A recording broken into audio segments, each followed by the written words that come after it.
Dalawang lalaki ang naaresto sa isang buy-bust operation na isinagawa ng pinagsanib na puwersa ng 2nd Nueva Vizcaya Provincial Mobile Force Company or NVPMFC, katuwang ang iba pang ahanay ng PNP sa Purok Sampaguita, Barangay Tocano na Aritawa, Nueva Vizcaya nitong madaling araw ng Hunyo 15. Kinilala ang mga sospek na 36 years old, negosyante at 44 years old, driver kapwa residente rin ng Talavera, Nueva Ecija. Nahuli ang mga ito matapos umanong magbenta ng mga pekeng modern cigarettes na sa sinagawang buy-bust operation.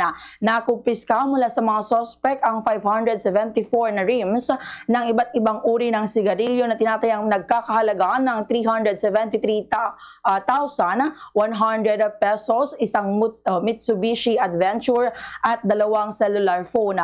Ayon sa pulisya, nabigo ang mga sospek na magpakita ng kaukulang dokumento para sa pagmamay-ari at pagbebenta ng mga nasabing sigarilyo.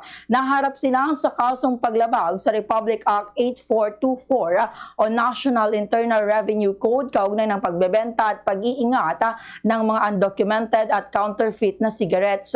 Sa pahayag ni Police Brigadier General Mariano C. Rodriguez, Regional Director ng Police Regional Office 2, pinuri niya ang mga kapulisan sa likod ng matagumpay na pag-aresto sa mga sospek.